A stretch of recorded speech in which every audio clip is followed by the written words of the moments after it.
Good evening, ladies and gentlemen, and welcome to this edition of Bliss Catchers. Thank you for joining us. My name is Avis, and there is Vani. She's my Hello, everyone. she's my soulmate, and we are the happiness walas. Vani and I, our life's purpose is inspiring happiness. We're going through a fascinating, life changing experience, and you can know more about us by Googling us. So, Google HAPPYNESSWALAS, Happiness Walas. Please Google us, and that'll take you to all the links on us, and you'll be able to get more information on us. But just to give you an overview, we are going through a very challenging phase in our life. For the last 14 years, Vani and I have been dealing with a crippling bankruptcy. This means that for the longest time, we've been living through long spells of worklessness and pennilessness. In a way, we've been in quarantine, socially, professionally, financially. So, materially, a very numbing, dark phase of our life. And yet, it is in this phase that Vani and I discovered our life's purpose. We told ourselves that if we have to, in any way, attempt to face this situation, we have to remain strong through it. And so we trained our mind to be non worrying, non frustrated, and non suffering. When you are non worrying, non frustrated, and non suffering, you can only be happy. And that's what we discovered. That led us to our life's purpose. We said, hey, this is interesting. If despite our circumstances we can be happy, why not share this learning with other people? So, on one side, success was being elusive. So, we are still not successful in a worldly sense. We're not earning money. We're not able to repay our debt. But we discovered that we can still be useful. And that discovery is what we call inspiring happiness, our purpose. And we said, how can we inspire happiness? What are the ways in which we can inspire happiness? So I'll share my screen now. We went out and put out my book, Fall Like a Rose Petal, which was released in August 2014. In this book, I share the lessons we have learned going through this phase as a family. I share how we can be happy and content while living without money. The Tamil translation of this book by Charu Kesi, the legendary Tamil writer, was launched last year. Both the books are available on Amazon. We also retooled our business. We today run a small boutique consulting firm where we distill lessons on life and happiness from exploring human stories that inspire managers to high performance. To know more about what we do and what are our offerings, please visit our website there on your screen, www.thehappinesswalas.com. From January 2015, Vani and I have also been curating live, reflective, non commercial, free conversations on life and happiness. And these conversations were held in Chennai. A couple of them have been hosted at the Odyssey bookstore in Chennai, in Adyar.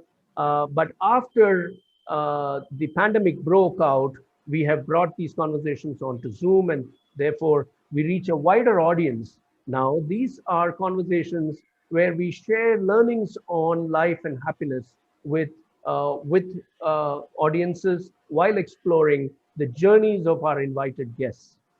The first of these conversations, the happiness conversations, explores the journeys of people who have every reason to be unhappy, and yet they choose to be happy, which is despite their circumstances, they focus on what makes them happy and they stay anchored in that space. The second series, which is the Bliss Catchers, is something that we've been hosting from January 2015 again. And this focuses on exploring the journeys of people who have gone on to do what they love doing. So one series looks at people who are facing life stoically, and the other looks at people who have courageously gone on to do what they love doing. This particular edition of Bliss Catchers is unique because it marks the 125th conversation that Vani and I are curating and hosting. And this 125, this number of 125 has been achieved across all the conversation series, over 5 of them that we have done over the last 7 years. Currently, we are doing only the happiness conversations and bliss catchers. So this is a special moment for us. It's also equally special for another reason, which is this also features our 200th guest, and that is our guest for the evening, Krithyka, and Vijay, the other guest for the evening, is guest number 201. So we've crossed a double century of exploring human stories, a double century of meeting courageous people, of meeting people who have made a difference to their lives and to the lives of people around them. And this, therefore, is a very celebratory event for us, for Vani and me. This conversation series is also special because Bliss Catchers, the one that you're attending today, is actually a celebration of life itself.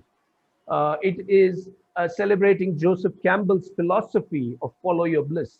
Campbell, an American mythologist and author, he famously said that if you follow your bliss, doors will open, and only you will be able to see those doors where others find only walls. Vani and I truly believed in this philosophy all our life, and particularly in dealing with this bankruptcy over the last 14 years, we have found doors open for us.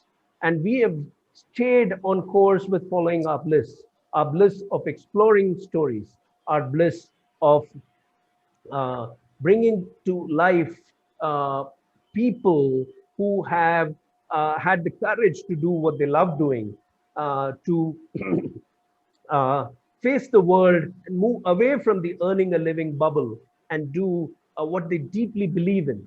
So for us, Bliss Catchers is a celebration of sorts. And most importantly, Bliss Catchers also marks the fact that it brings the best out of each of our guests. It tells their story of how they have been able to delve within themselves, understand themselves, and go on to do what they believe in. It brings them alive. You know, life has no meaning if you look at it in one way. You arrive on this planet empty-handed, and you leave empty-handed. Your qualifications, your assets, your money, your memories, your relationships, you're not going to be able to take any of those with you. And so you go away empty-handed.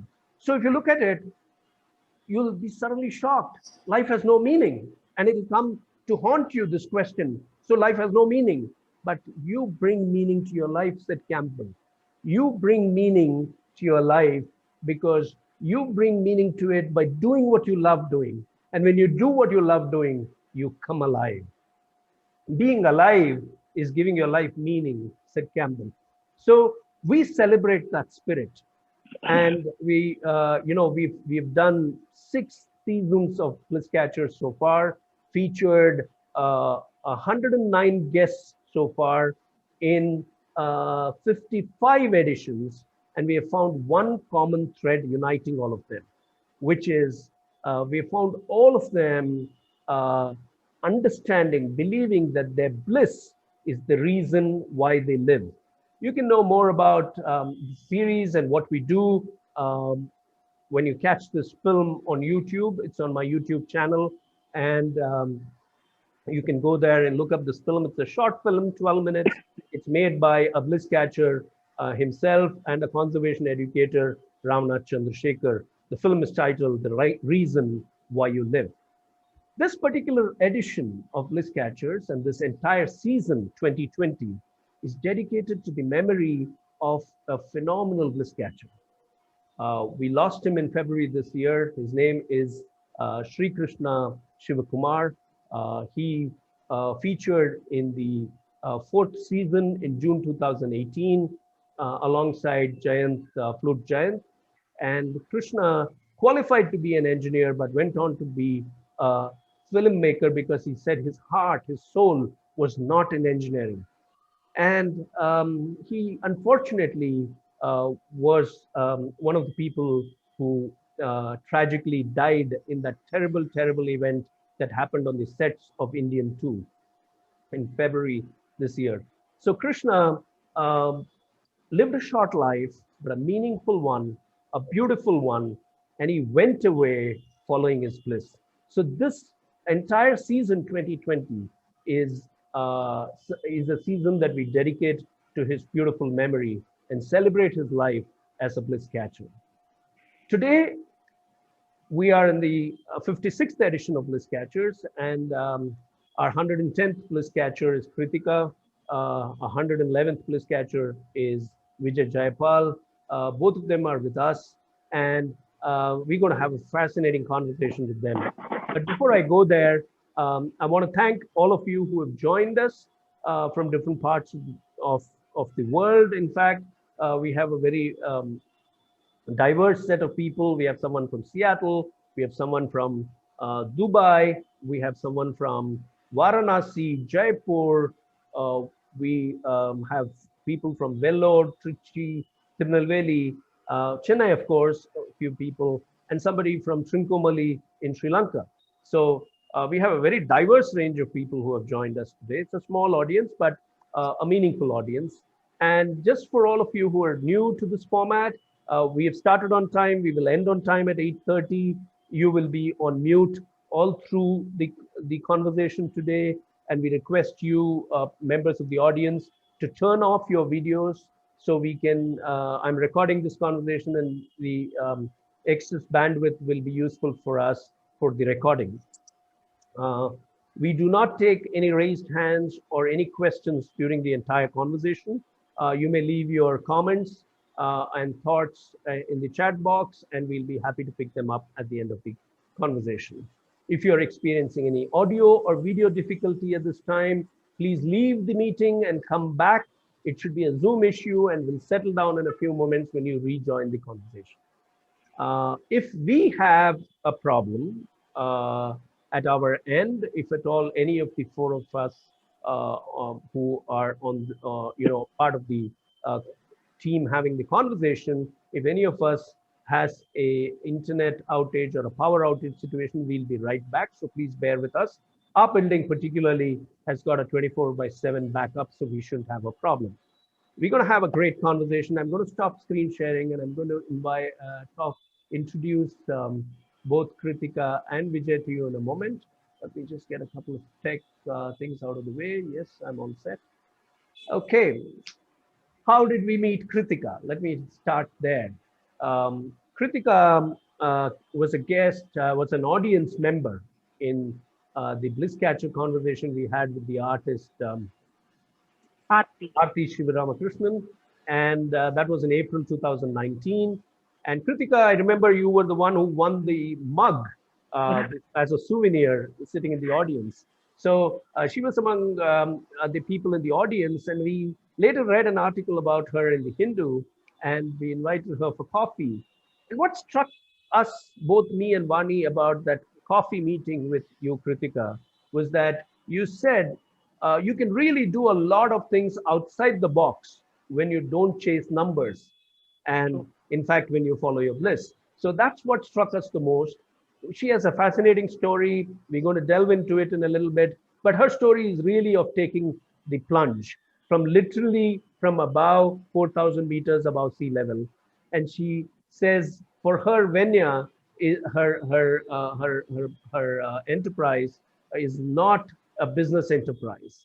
For her, Venya is a beautiful offering where she can create value for her customers and bring them to a level of high level of happiness with what she has created. So that's Krithyka's journey, and that's what we're going to explore. Vijay there, how do we know Vijay? We know Vijay because of his work. And we were first acquainted with Vijay's work, which is a beautiful, beautiful movie called Revelations. Revelations is not an art film. Revelations is not a commercial film.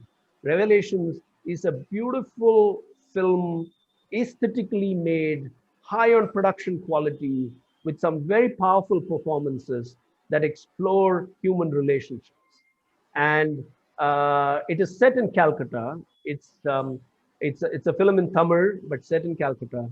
And Vijay, the way he explores each character and draws them out to tell us the story, it completely blew our mind. We watched the film because one of our social acquaintances at that time, Anantraman Karthik, was acting in it. And we said, hey, Karthik's in a film, so let's watch this. We later invited Karthik to be on the Bliss Catcher show. So he was with us in October 2019. And it was during the course of our interactions with Karthik that we found a little secret about Vijay. Vijay had quit a reasonably high paying MNC job to go make films. And B, Vijay is not a trained filmmaker, as in he didn't go to film school, he didn't intern under a film director, but he went on to make 3 shorts. He went on to make Revelations, his first feature film, which we loved, and he's made a second feature film, Nirvana, in which is stealing the thunder and all the festivals that it is going to. It features Adil Hussain, among other actors. So we fell in love with Vijay's story. We called him for a coffee. And when we heard him, Vani and I were truly, truly touched. Here's a man who says, to me, filmmaking is where I belong. This is me.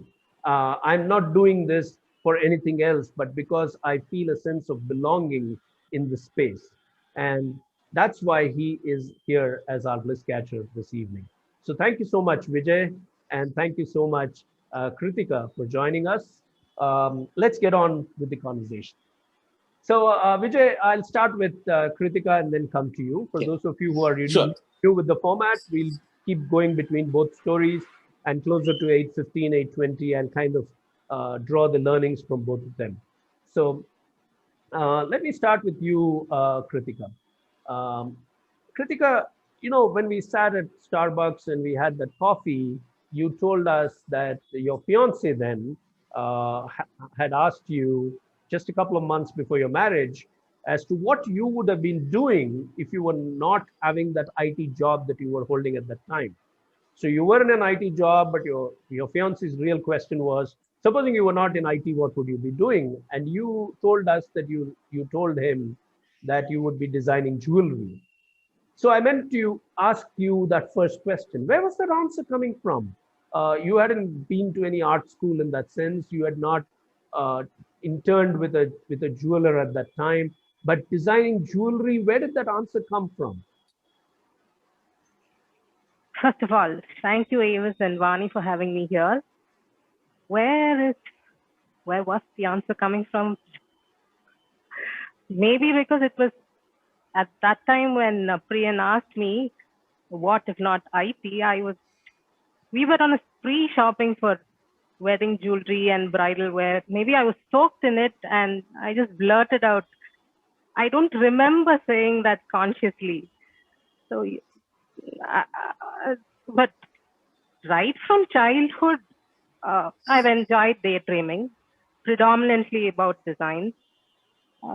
Sometimes I would walk up to my dad and describe the kind of roof or the kind of landscaping I would want in a future home. And with mom, I remember this clothing store in Purshavakam called Madarsha. So she would often take me there and we would stand there, argue over the kind of material, the design, and the color that has to be chosen and what it has to be stitched into. And 90% of the time, she would drag me there and get my clothes custom made. I don't know why. Maybe because I was a chubby kid and she had difficulty finding sizes. And I still am a chubby kid. But jokes apart, Dad is a city urban planner, and mom custom made my clothes. So I think it was a genetic disorder. Designing is a genetic disorder in me. But yeah, thanks to South Indianism, I didn't fall into fashion designing. I didn't fall into architecture. I safely fell into engineering. No regrets though. It has helped me understand physics and apply it in jewelry and build better designs. Yeah, So that's where the initial inspiration was coming from, when you reflect on it. But I heard you say that it was a very subconscious but a very affirmative reply definitely. to Priyan, right? Definitely. You remind me of my conversation with Krishna, Sri Krishna Shivakumar, who I just talked about, the Bliss Catcher, in whose memory we are dedicating this whole season of the series. So Krishna's story is that he was riding in an auto rickshaw when he was in class 6, and he was going to school when his mother, who was accompanying him, asked him, Krishna, what do you want to do when you grow up? What do you want to be? And Krishna said, I want to be a filmmaker. So even Krishna could not recall sitting at Odyssey bookstore in June 2018 and narrating this incident. He could not recall why he said that. He said there was nothing like a dream written down or something that was very defined, but there was this underpinning, there was this feeling from within him, and that is what made him reply. So it was an epiphany of sorts. In your case too, it was an epiphany of sorts. But for the audience who are listening, one of the things that we can ask ourselves is, what would we be doing in life if money was not an object? If money was not an object, what would you be doing in life? That really is your bliss. So we need to ask ourselves, we need to ask our children, we need to really focus on this question. And when you focus on this question and apply yourself to the answer, many a time you will find ways to do what you love doing and have your bills paid also. So this is something that I've seen. But I'll go back to Krithyka with my next question. So that was a subconscious answer. Then you get married, and obviously you're soaked in the opportunity of starting a new life with a companion, and you're kind of completely immersed in it. How did you? At what point did you start taking designing jewelry seriously? As in, how did that happen to you? So, post delivery, I did not want to spend a lot of time away from my sweet rascal. And I also did not want to get back to, oh no, I don't want to get back to work kind of morning. So clearly, IT was not an option. And thanks to postpartum delivery, I was feeling like this old torn piece of newspaper lying around, ready to be swept off. 6 years in IT, and I was regularly appreciated for my good work. I kind of started missing that feeling of being appreciated or being looked up at. So it was around the same time when I chanced upon a video on Facebook where one fine gentleman, let's call him Mr. G for now, he drew a diamond necklace with the words Ferrero Rocher and the year of its introduction, 1982, I guess. He designed a diamond necklace with words and numbers in it. I mean, who would want to buy such kind of diamond jewelry with words and numbers in it? But honestly, it was so aesthetically sketched that it did not look one bit awkward. So I started looking up at more videos on YouTube and Facebook. And thanks to technology, I think that's where I drew my inspiration from. Maybe the starting point was that particular video. That's how it all started. Yes, And then you definitely. kind of were drawn into it more and more. Yes, my desire started growing bigger and deeper. And there is a saying from The Alchemist, I guess, where it says, when you want something from the bottom of your heart, the whole universe conspires to make it happen. So I'm reminded of that thought here. So that, in a way, that the deep desire from within you kind of opened multiple opportunities for you to learn more about the space, I guess, right? True. This is True. this is what we really mean when we say follow your bliss and doors will open. But we'll talk about that a little bit. But first, I want to say the gentleman, Mr. G, that you call him, and his diamond necklace was actually an inspiration that popped up in front of you. They say Lao Tzu said this, that if when the student is ready, the teacher will appear. Lao Tzu also said, when the student is completely ready, the teacher will disappear. So, I'll leave the second part of it for now and focus on the first part, which is inspiration is waiting to arrive in our life.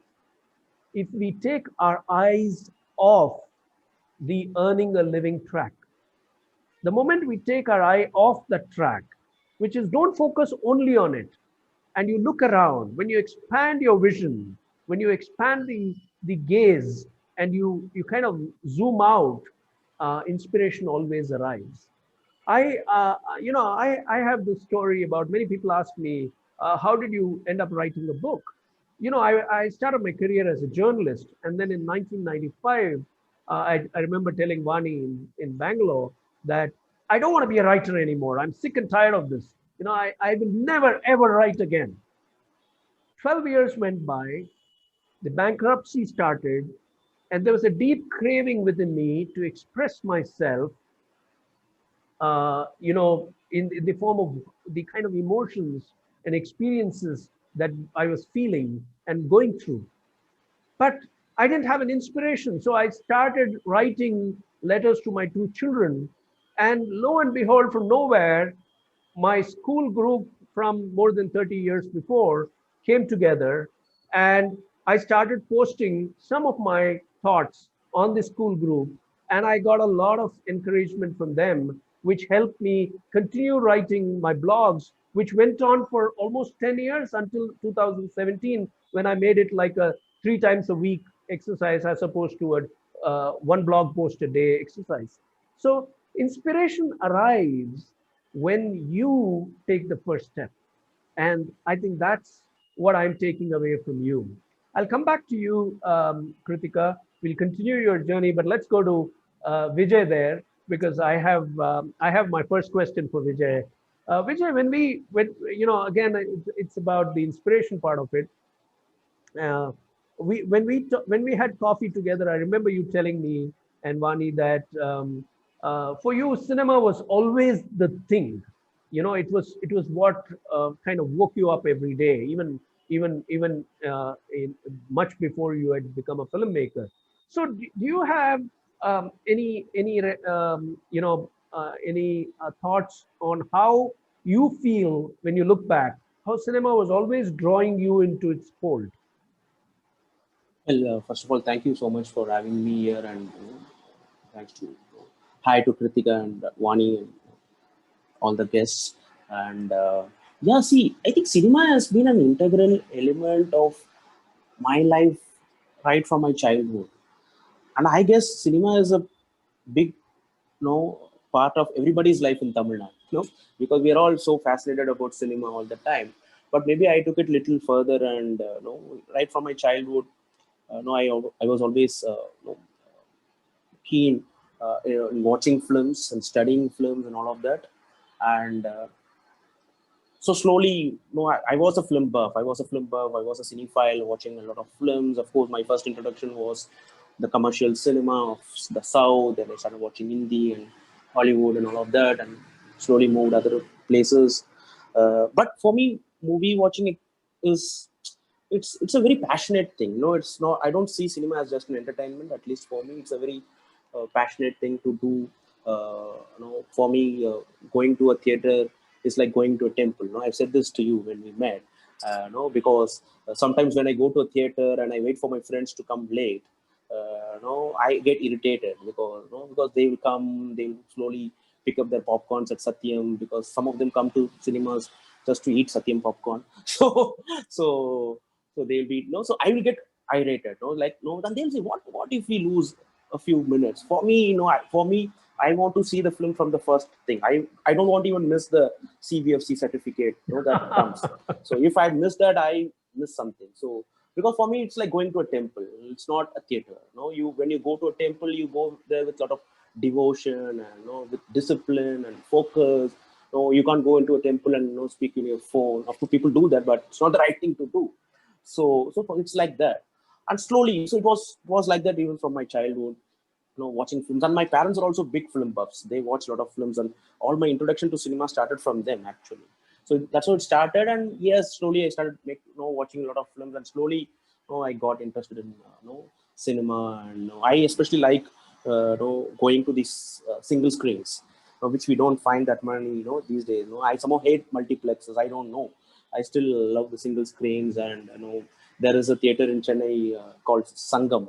I think it's in Keel Park, which is my favorite theater in Chennai. Even now, when I want to watch a Tamil film, I go to that theater. Tamil film or a Hindi film, I go to that theater. I even have favorite seats in Sangam.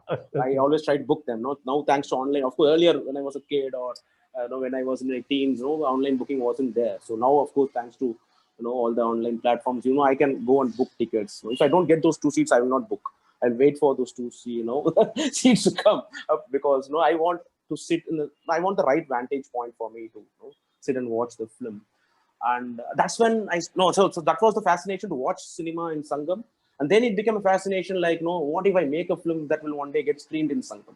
Oh, so wow. Okay. Yeah. So okay. So that was the gradual, that was the natural progression, from being a cinephile then to I became this guy who wants to make films. So yeah, that's how it started. Did you actually imagine in your mind's screen that your film will play at Sangam someday? Yeah, yes, definitely, yes. That was definitely the thing that I always have. Even when I go to the theater today, Sangam is my favorite theater. I go there, and when I watch a film, in the back of my mind, that will kind of go. I will have my own image in my mind. Of course, the kind of film that I do, I'm not very sure whether Sangam cinemas will be ready to screen them. I need to make commercial films, maybe for my film to get screened in Sangam. But you never know. But I was telling my wife a few days back that if Sangam is not going to screen my film, maybe I will book the theater one day and I'll screen my film and I'll watch it with my friends and family, which I can do. This is the most authentic and amazing answer I've heard in a long time. Thank you. I'll book my own. I'll book the entire show. I'll book the theater. Wonderful. I really hope that day comes. But there are 2 significant points that I want to make. One is those of you listening in here, please note the words he used. For me, cinema is like going to a temple. Watching a movie is like going to a temple. There is devotion in it. I'd like to add one more dimension to it, that he's actually talking about the divinity in that process, and which is leading him to even visualize that even if Sangam doesn't screen his kind of cinema, and he makes, and his films are very meaningful and not typically masala commercial films. So there is a power in that visualization that he holds, that I will someday book the entire theater to watch it there just for the joy of watching it. Amazing. I'm reminded of Rumi, who said that everyone's been made for a particular work, and the desire for that work is placed in every heart. So when your heart connects with the universal energy which has created you, with the cosmic energy that has created you, magic happens. That's where divinity lies. And that's what we heard Vijay share in terms of his devotion for the medium. So it's not just entertainment for him. It's not just a process of making money for him, but it's a process of offering himself to create something in that space. Beautiful, Vijay. Let me then ask you a very logical question. Given the fact that I do know your background, that you did an MBA after your graduation. So A logical question. With so much devotion to cinema, why did you even attempt a corporate career? Yeah, I think as Krithyka said, I think we South Indians sometimes we are conditioned like that. No, not just South Indians. No, I think a lot of people in our country are conditioned like that. So to answer it simply, I didn't have the conviction. No, I had the passion, I had the dream, but I simply didn't have the conviction. I came from a very normal middle class family, a working class family, and both my parents are working, and I was the only child. So when I first told them that I could pursue cinema, that was when I was doing my 12th. No, they were like petrified, and no, they and of course my mother is a control freak, if I can say that. I don't think she's here, so maybe I can say that. So she's a control freak, and no, she kind of no, she cast a spell on me. So in a way, she still does that. So yeah, so it became very difficult for me to pursue filmmaking. So I had no choice but to do my under. I was never interested in studies. Actually, I was a very average person. When it came to studying and all, my marks weren't great, and I did my undergraduation. I did my undergraduation in computer science, and I was supposed to do MCA, and that's when September 11 happened in the US in 2001, and MCA. I was supposed to do MCA, and MCA was kind of losing its sheen, at least here, because of 9/11, and so people were looking elsewhere, and one of my friends actually he joined MBA, so I just went with him because we were very close friends at that point in time. So we did graduation together. So he said, "I'm going to do MBA." Okay, I said, "I will also do MBA with you." I don't even know what it was. So that's how So I did my MBA, and yes, of course, yeah. After MBA, and I started working, and in fact, after finishing my MBA, the first job that I took was I worked as an intern with the New Indian Express. Oh, you did? Okay. Yeah. I'm not sure whether I said you this No, because no, you didn't. You didn't. Yeah. okay, because I somehow after finishing my MBA, I specialized in HR, but I was not keen to get a HR job. I found that job very snobbish.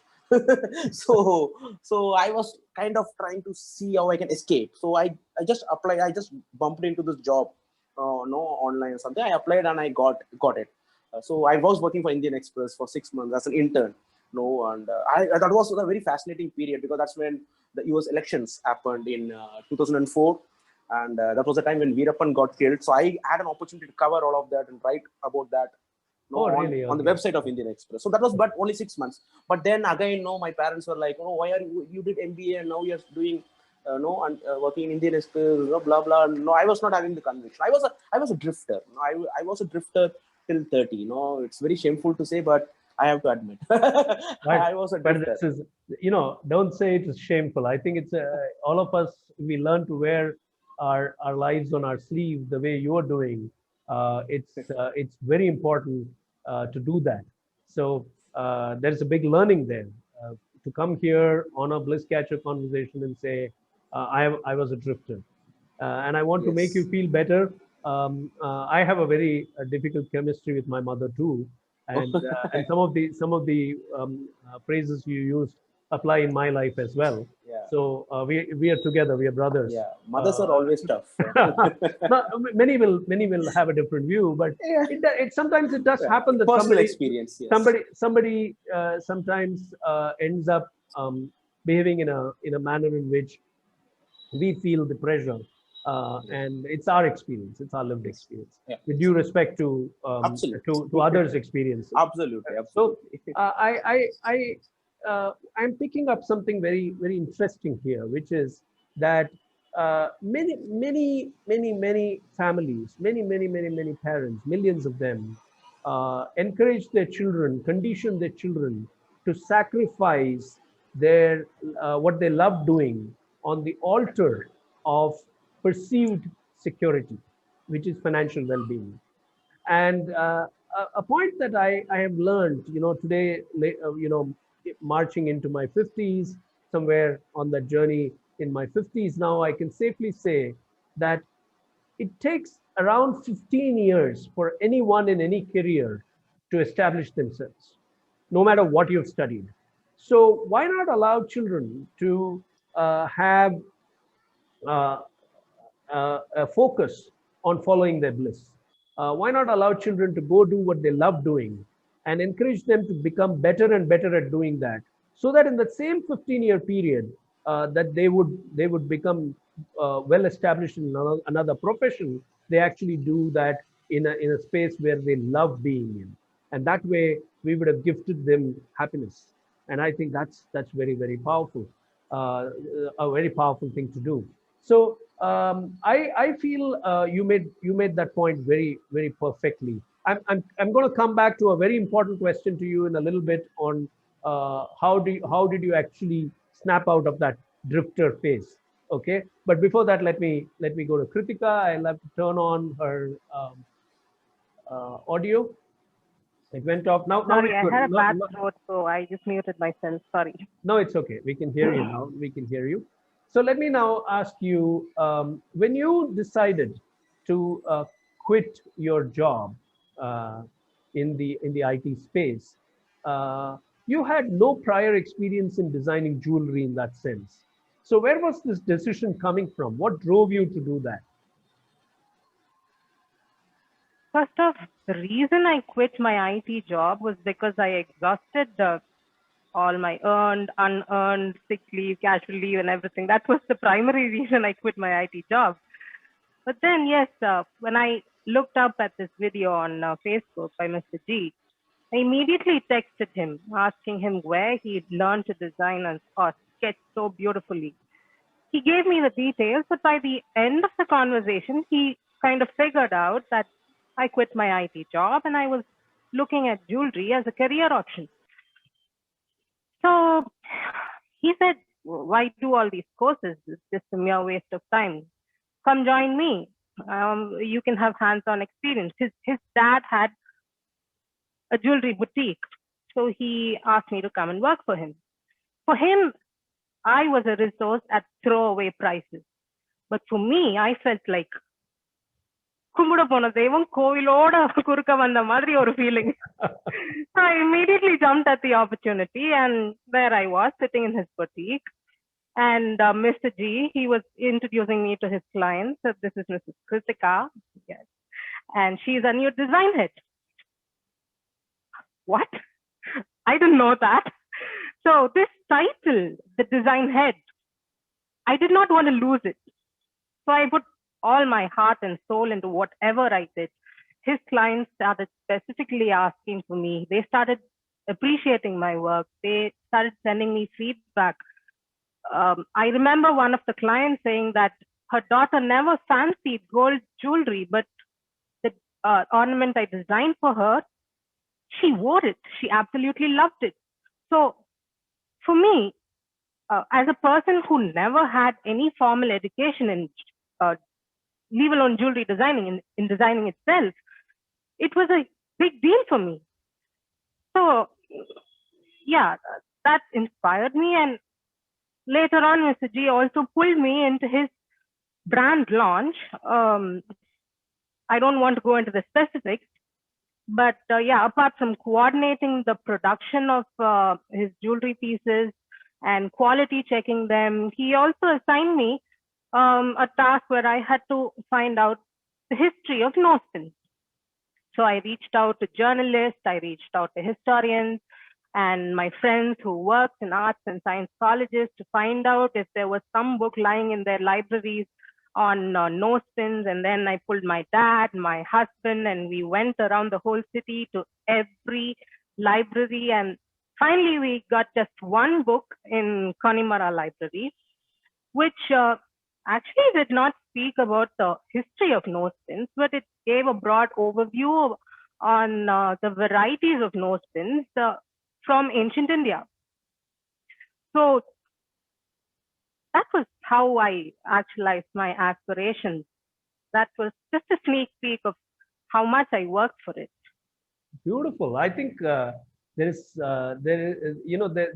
so much evidence here of what following your bliss does to you.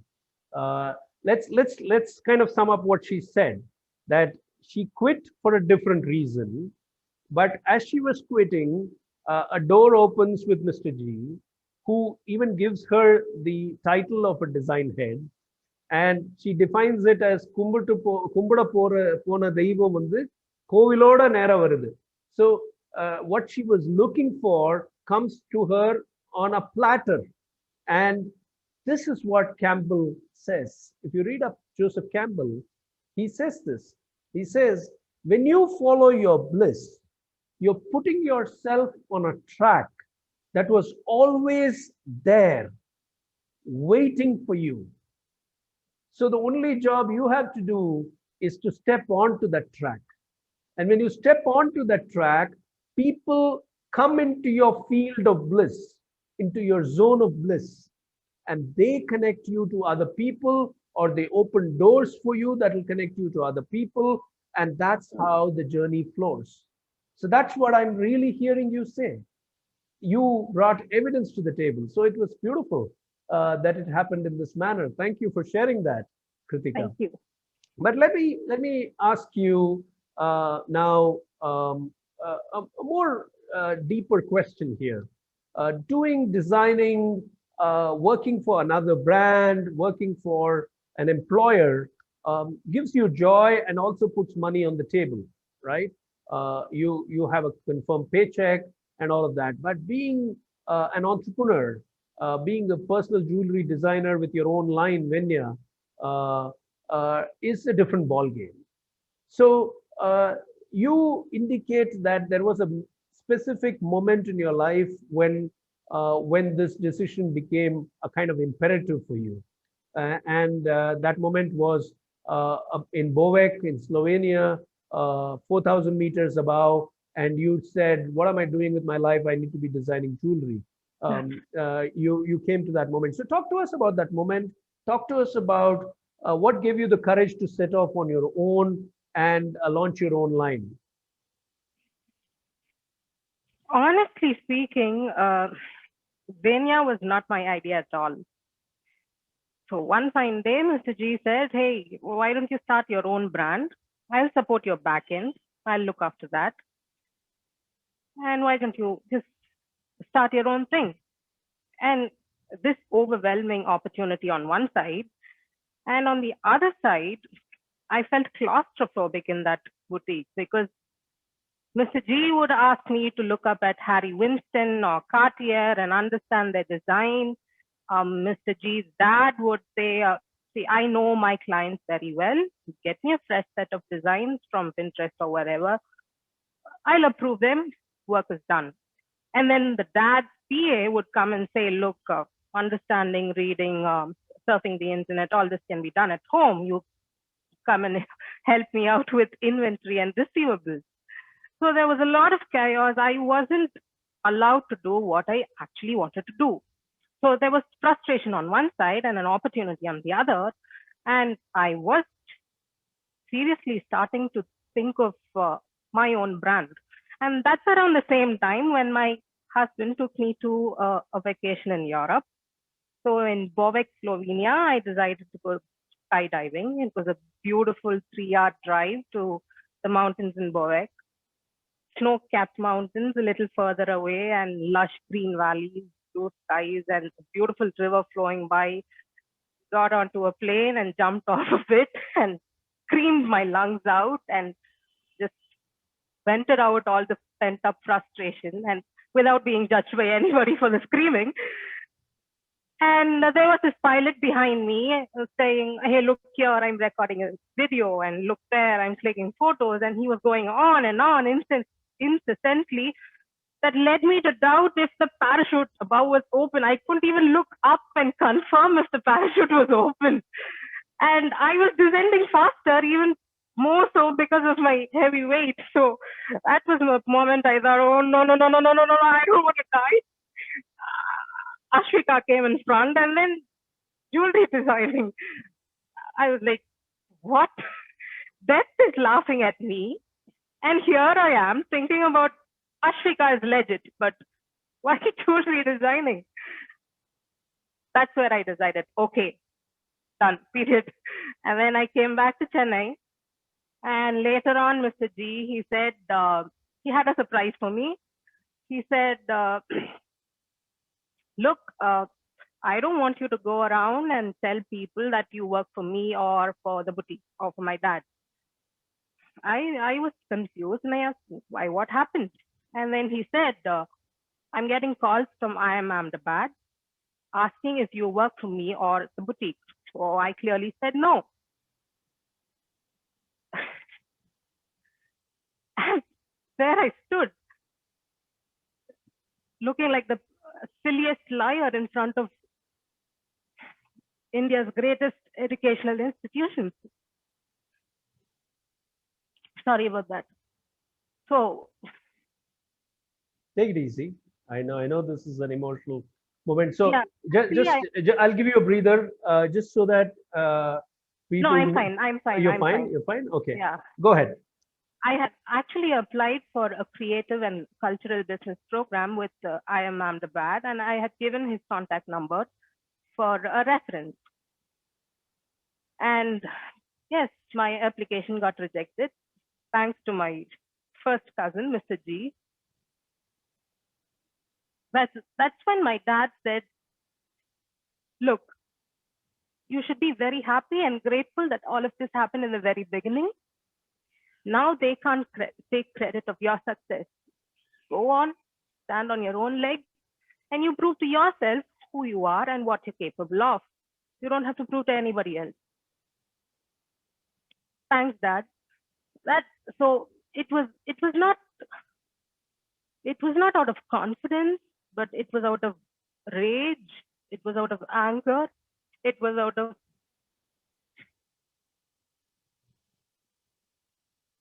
of conviction that I delivered the second time. Venya. Beautiful, beautiful. Thank you. I know it's an emotional moment. For those of you who are wondering why she was referring to the people in her life in a manner in which their identities were not revealed, it's a very difficult chapter in her life where her creativity and her enthusiasm was spiked perhaps, and she had to stand up in front of it and find her feet all over again. But piecing together two important developments, one, the skydive, and in that moment, faced with fear for her own life, she actually thought of designing jewelry. And on the other side, she actually felt that, and spurred on by her dad's words, that it was time for her to launch on her own, and that's how she ended up doing Venya. I think my takeaway, Krithyka, from your experiences, is there a right time to follow your bliss? If I were to ask that question, or somebody were to ask me that question, I would quote Omar Khayyam, and I would say Omar Khayyam, the Persian mathematician poet, he said that this be happy in this moment. This moment is your life.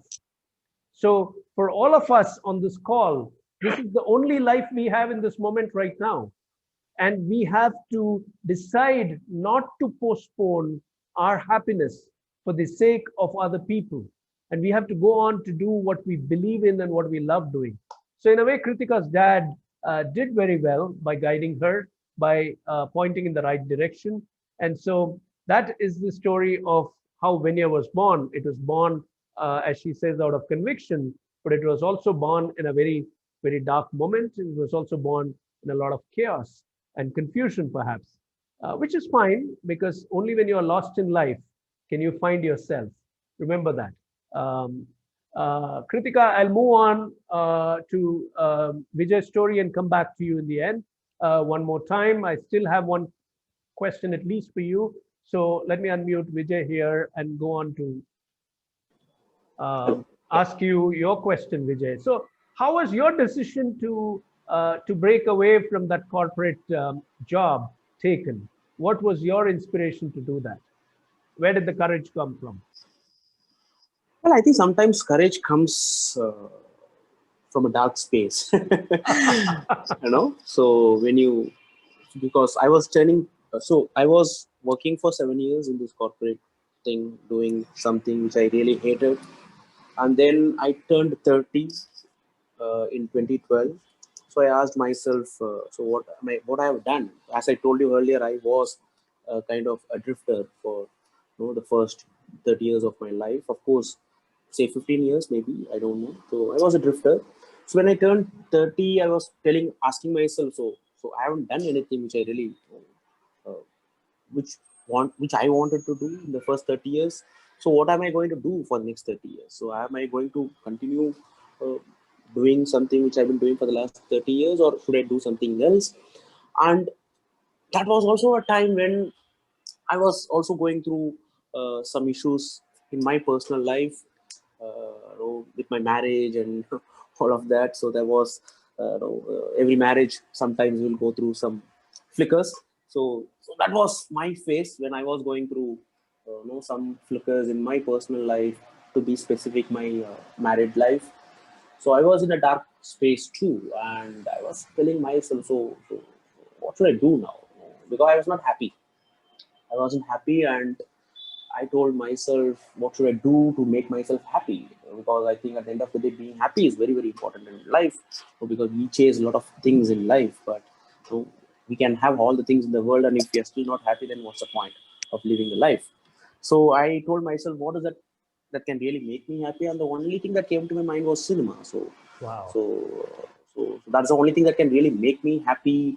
That's the only thing that can really bring me out of this dark phase. And I just want to try it. I just want to try it and see. I was not sure because it's a very unfamiliar territory. It's a risky territory and all of that. The success rate is maybe in single digits. So when I say success, I'm not even talking about money. I'm talking about even getting to make a film, because it's an expensive art form. So to get a film, to make a film, it's very tough. So its success rate is very, very limited. So I knew all of that. That was also one of the reasons why I was pushing it for so many years. I didn't have the conviction, I didn't have the courage and all of that. But then I told myself, okay, if not now, never. I have to take the plunge and get into this and see what happens. And Then you take were it from and there. you were 30 at that time. Yes, I was 30. I just turned 30 and You had just turned 30. yep. You had roughly 7-8 years experience in corporate and HR, Yes. and zero experience in filmmaking. Yes. Am I right? Yes. Yes. So true, my brother. It was really a courageous decision. Courage always comes from a dark space, because it's the fear of the unknown that really pins us down. And we must understand that courage is not the absence of fear. Courage is what fear delivers into you, unto you, when you look the fear in the eye. When you look what scares you in the eye, you feel courageous. So it does come from a dark space. Thank you for being candid again. But the most important part of your journey is that question that you asked yourself. And I'd like all our listeners, our audience, to understand that important question: what makes me happy? We must all pause and sit with a cup of coffee, green tea, maybe your single malt, maybe a glass of beer, maybe nothing at all, just a glass of water, or just gaze at the stars and ask yourself, what makes me happy? Now, it's not the question that scares us, it's the answer. And it's not because we don't know the answer. It's often that we know the answer, and the idea of following through on that answer requires a lot of action. That is what scares us. But if you actually sit with that answer, go to work on that answer, ways always open. And that's really how it works. So thank you for sharing that very, very important moment in your life. How did you go to work on that answer? So you never went to film school, you had no experience. How did you, Vijay, then learn the art? How did you teach yourself the art? Well, I had zero experience in filmmaking, but I did have 15 years of film watching experience. And when I say film watching experience, I just don't watch films as an entertainment. I try to study them. I know I always, especially when I got introduced to world cinema and all the great masters of the world, I will always watch a film, then I'll go back and read about them. And that was, and if you, I, of course, yes, I didn't go to a film school because see, when I took this decision, I was already 30. So I didn't have the patience, and I'm a very restless guy in my life. So I have patience is not my virtue actually. So I didn't have the patience to go and apply for a film school and be there for 3-4 years theoretically learning about filmmaking. And I was 30 and I was not sure about going assisting someone also as an AD or as an intern, because I don't know. So I would have been the oldest intern in any director's team at 30, because normally people, assistant directors, they'll be in the age group of 25, something like that. So I didn't have the patience. Maybe I could have done it, but I didn't have the patience. And yes, so film watching and internet was my film school. So I always go back and read about filmmakers, films. So I started studying that. But I also wanted hands-on experience, because watching films and reading about them and watching interviews will give you theoretical exposure, but you need practical exposure to make films. That's when I started making short films. So I thought, okay, and that's the time, 2012. Even in Tamil cinema, the commercial cinema at that point in time, making short films was kind of booming. It's always been there, but then it was kind of taking off. A lot of filmmakers who made short films graduated and became feature filmmakers, at least in the commercial scene. And even a lot of filmmakers that I admire from around the world, they started out by making short films, and some of them also didn't go to a film school. So I drew inspiration from them.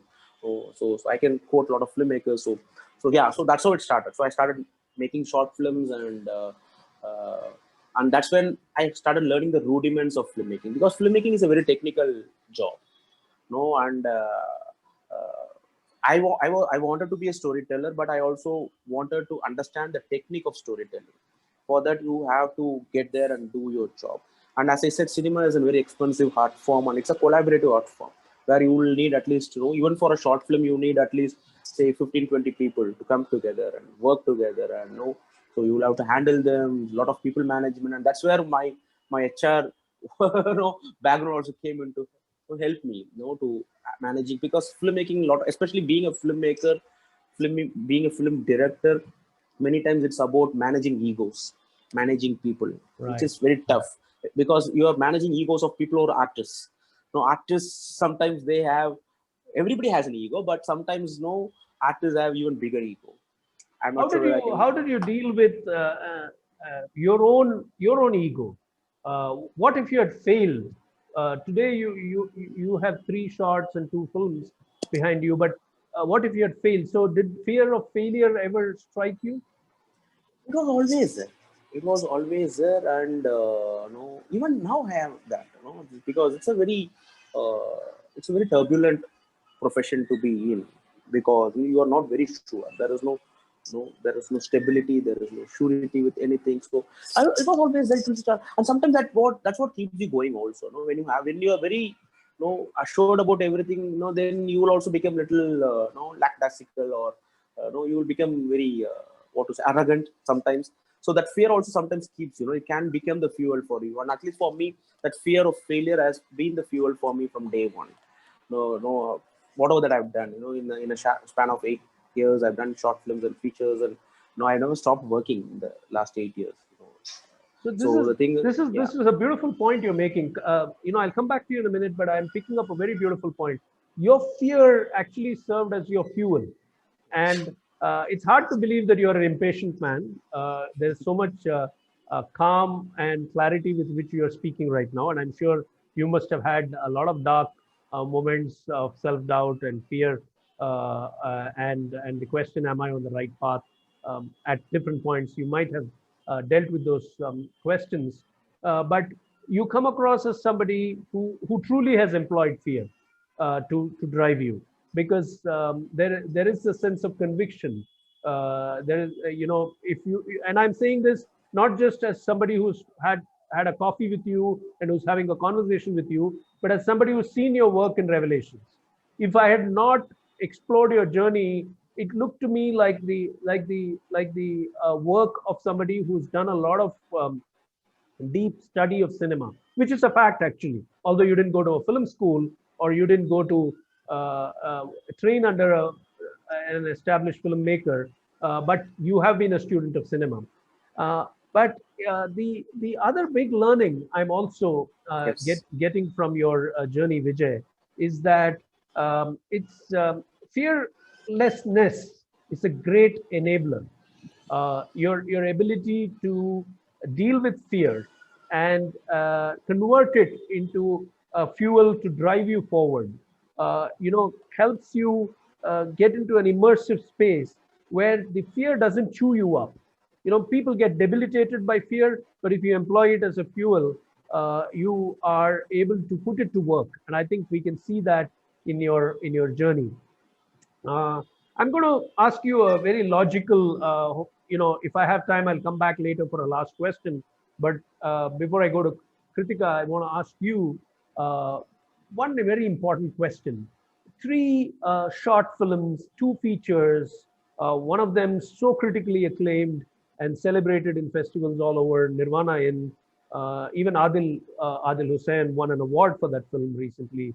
Um, so here's you talking to us about your journey, but this process of filmmaking requires a certain level of madness. How mad are you about the process of making films? Give us a glimpse into that life and tell us, what does filmmaking do to you as a person?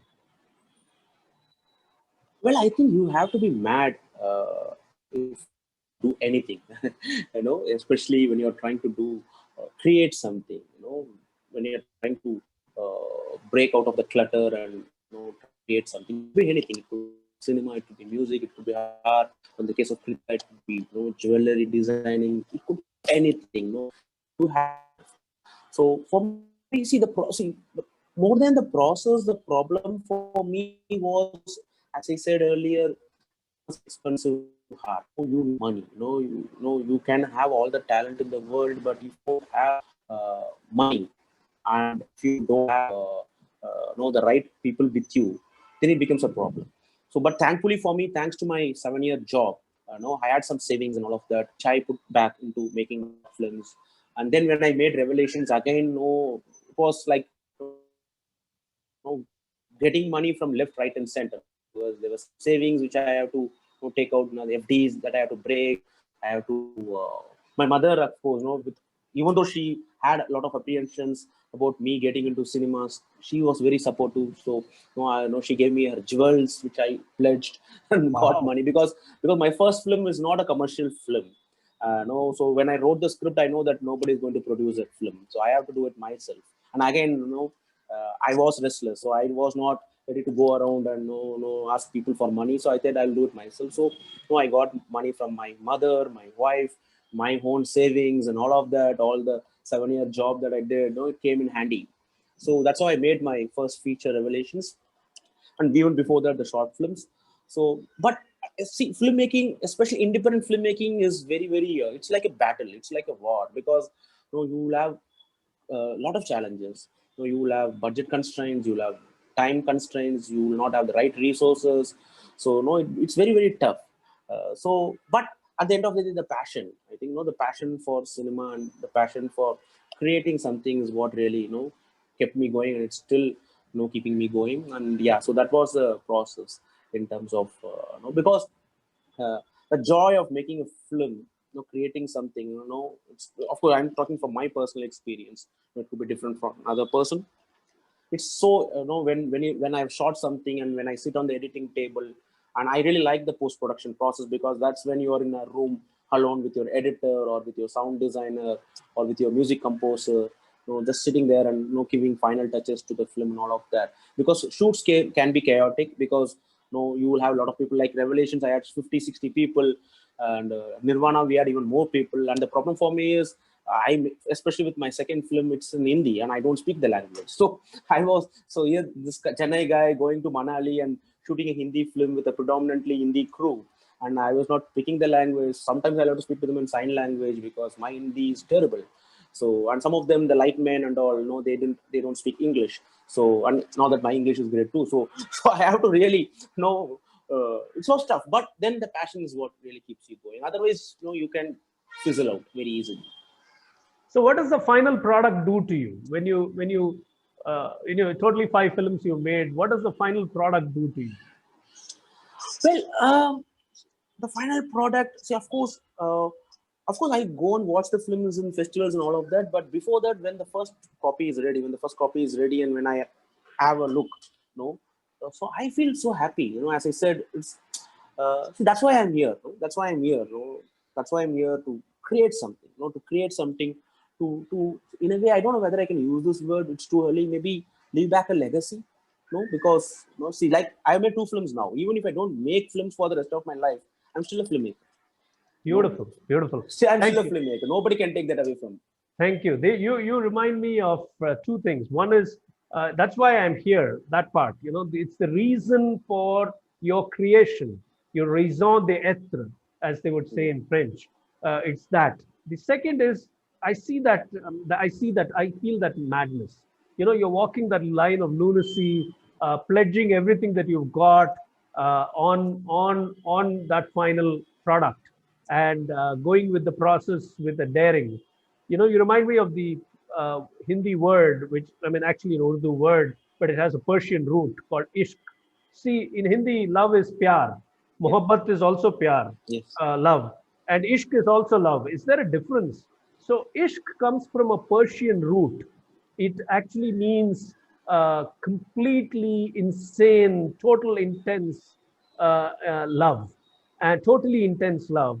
And it comes from the Persian root, from the word ashaka. Ashaka is an ivy plant that grows on other plants. And so the Hindi word ashik, which is lover, and ashika, which is the female lover, they also come from the same root. So the ashik and ashika are entwined with each other and are lost in union. That's what it means. So ishq is that state of complete madness and union between two individuals, or an individual and their bliss, like in your case, where there is complete dissolution. You dissolve into what you're doing. So that's what I feel. That when you were talking, I was like feeling that isko to ishq hai yaar, isko to ishq hai. So there is a higher level of your loving for the medium. Fantastic. Thank you so much. Thank you. Let me go to Krithyka now. I need to turn on your audio because you've kind of muted yourself. So here we go. So we're set. Um, Krithyka, last question to you, which is, that there was that emotional, answer that you gave us, where you went back in time and you had that very emotional moment of recollection of what caused you to launch Venya. But how has the entire process been when you sit back today and look back? What have you learned about life and happiness in nurturing the art of designing jewelry as a passion, to launching Venya now, to now being an independent personal jewelry designer? What have you learned about life and happiness from this experience? What have I learned? First thing, never chase numbers. So the moment you start chasing numbers or trying to get volumes, the finesse gets diluted. So that's what I've experienced in this journey of following my bliss. So I just ensure my patrons, they are satisfied at every level of making the jewelry. Most of my patrons, so I don't have many, but the limited number that I have, most of them approach me to get something unusual or something that's not easily available in retail stores. And what they purchase, it just goes out as surprise birthday gifts or anniversary gifts, or just for the joy of gifting. So there are a lot of emotions involved here. I get feedback from patrons at 12 a.m., at 3 a.m., giving excellent feedback. So really, if they were not happy with the product, why would they message me in the wee hours of the day? So I figured out that I have to enjoy what I'm doing. Otherwise, the finesse goes for a toss. People just don't come to me. That's it. That's what I figured out. So when there are so many emotions involved behind a purchase, I felt like I had to risk respect their feelings, their time and effort, and the mere gesture of choosing me over the ocean out there. I'm just a drop, and they come to me specifically to get something customized. So at every stage, I ensure that they're happy with the design and they're happy with the making, the production, and I also ensure my craftsmen are happy because their attitude is directly reflected in the product. If they're not happy, the product doesn't come out well. So it's an emotional experience. Making jewelry, it gives me a high. It's an emotional experience right from the start to the end. So what I learned from this is follow your bliss. At the end of it all, nobody's going to remember the volume of business you made, but the kind of person you are, that's going to go a long way till maybe even after death. So that's what I learned from whatever I've been going through for the past 5 years. I like the way you define it, Krithyka. You've given us a new dimension to look at the whole experience of creating something beautiful, which is the emotional investment.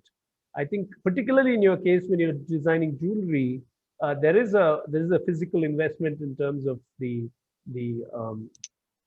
commodity that you're using for the jewelry. But that apart, I mean, there's a lot of time invested, but you're also talking about an emotional engagement. And you're talking about the fact that, it gives you a high. I'm reminded of, maybe because we're close to that time of the evening when we should have a drink. But I'm reminded No. I don't drink. Just to clarify, I don't drink. No, you don't, but I do. But I'm reminded of a line in Anjan, the famous Hindi poet. He wrote for a movie called Sharabi starring Amitabh Bachchan. And since we have a filmmaker, I'll talk about that line. He says, "Nasha sharab mein hota to nachti botal," which means if the intoxicant was in alcohol, then the bottle should be dancing, really. But the intoxicant is not in alcohol. The intoxicant is in the way we hold it, okay? And life is the biggest intoxicant. And you have learned to appreciate life. You have embraced it fully. And that is why you get a high in designing jewelry. When I asked you what shall we call you on the Bliss Catcher promotion, and you said personal jewelry designer, I immediately wondered, do we need the word personal there? Why can't we just say jewelry designer? But I think the word personal is very, very important in your case because you own it at a very emotional level. So that was very beautiful. But to summarize the learning from your experience, what I'm picking up is that there has to be an immersive quality in what we do. Only work that or an activity that gives you immersion is your bliss. Osho says this very beautifully. Osho says, when you create, so when you create art, like the way you do, Krithyka, or the way Vijay does, and art here need not mean only jewelry designing or filmmaking. Even cooking is an art, gardening is an art, housekeeping is an art, keeping a book of accounts is an art, staying organized is an art. So anything that we do, if we do it with a kind of immersion, then Osho says, when you create that art, you disappear, you dissolve, you become that art form, you disappear, and the creator creates through you. It's that level of engagement with your bliss that I can feel here, where you talked about 2 a.m., 3 a.m., the joy you get of designing and giving people what will make them truly happy, and not seeing it as a cookie cutter model where you're making money out of it alone. You're looking at it from the point of view of creating something valuable by way of an emotional experience. So fascinating. So Osho, again, when you create art, you disappear from the scene and the creator creates through you. If any of us feel that way about doing any activity, then please remember that is your bliss. So wonderful talking to both of you, Krithyka and Vijay. Thank you for being with us. I'm going to do a quick summary and kind of wrap up today's conversation. I'm keeping a watch on the time, and I would like to ask one more question, but I think for reasons of time, I'll just move on with the summary, because the summary is very important here. If you look at both their journeys, ladies and gentlemen, both Krithyka and Vijay have a kind of a beautiful interplay in their journey lines. Krithyka intuitively believes she has it in her to be a jewelry designer. Doors open, then she feels a moment of confusion and loss and literally takes the dive from 4,000 meters above the ground. And she teaches herself the craft, learning from people, experiences, and resources around her. That's amazing. That's beautiful. Vijay calls himself a drifter for the largest part of his life. But when he decides with remarkable focus to follow his bliss. And again, he does that from remarkable conviction and teaches himself the craft. So both of them are self-taught. Both of them are daring. Both of them have taken complete responsibility for their lives. They know that this is a limited period offer. They know that there is no second chance at this. Like Vijay summed it up very beautifully when he said, if I don't do this now, when? And for Krithyka, it was like, it's done, period. I'm doing this. Where? When she can't even look up and see if her parachute is opening. So in that moment. So it's beautiful that these people took those decisions at those times in their life. And they are here with us and they have shared their journey with us. In a way, for people listening in, for people looking at their journeys, there may be also a view that these guys are pretty whimsical, right? I mean, somebody decides to while she's having a baby and she's raising a baby, decides to do personal jewelry. Somebody takes all his jewelry, all his money, and puts it into making a film that he's not sure whether it'll work or not, and he himself says it's not a commercial film. So it may look whimsical, but Mary Oliver, the American poet, talks about people being whimsical, and she says, you must never ever stop being whimsical, and you must never ever give another person the responsibility of your life. So both of you, to me, embody that quality, and it came across very beautifully in today's conversation. So thank you for doing that with us. And I also felt that you also embodied that quality of Joseph Campbell, of being alive. Being alive gives life meaning. Both of you spoke with so much of living rather than earning the living. You talked about the living part of the of our journey, and that's beautiful.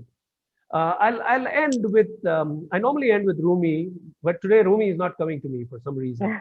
I'll lean on I know Vijay, you'll need a translation, and maybe Krithyka too, and maybe others too. But this is a very beautiful couplet from Nida Fazli, the Urdu poet, and he said, "धूप में निकलो, घटाओं में नहा कर देखो, जिंदगी क्या है, किताबों को हटा के देखो." So धूप में निकलो means step out into the sunshine. घटाओं में नहा कर देखो means be drenched in the rain clouds. What is life? Understand the meaning of life by moving away from your books. In a way, in contemporary world, who reads books?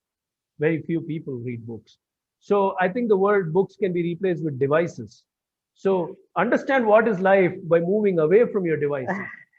And in a very metaphorical sense, we can look at this whole couplet from this angle also, that understand life by moving away from the earning a living bubble.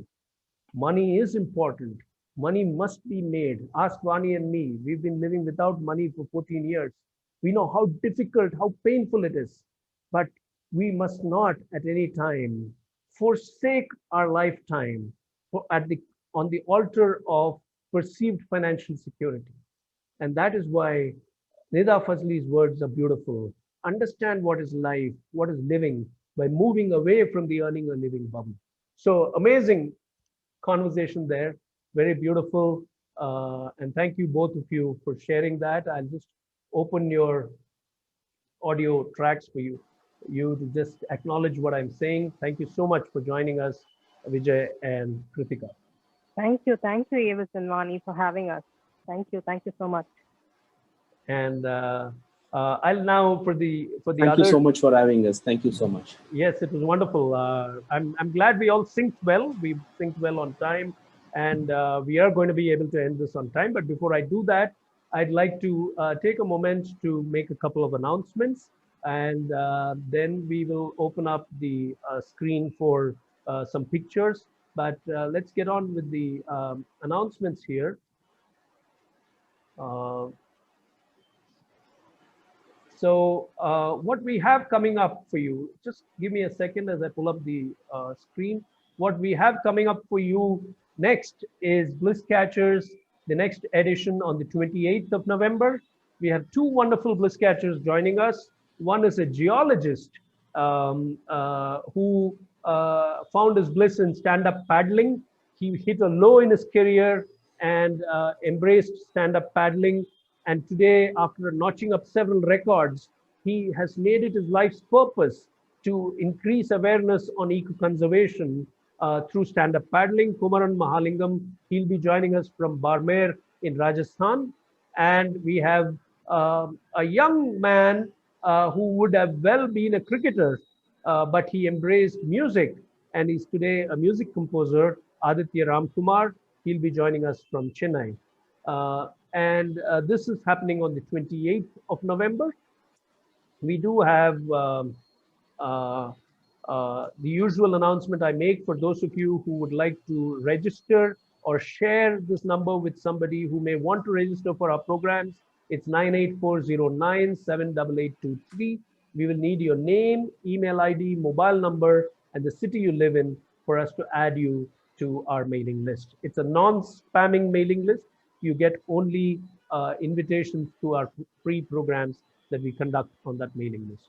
So those are the couple of announcements. Let me stop screen share and thank you once again, everybody. Let's thank our audience who have come from different parts. It was a small audience, but a very meaningful audience. So thank you for joining us, everyone. And once again, thank you, Krithyka and Vijay, for being with us. Wonderful. I'm now going to stop the recording and open the floor for a few pictures to be taken. So those of you who are still on the call, we'd like to take a picture. So I'll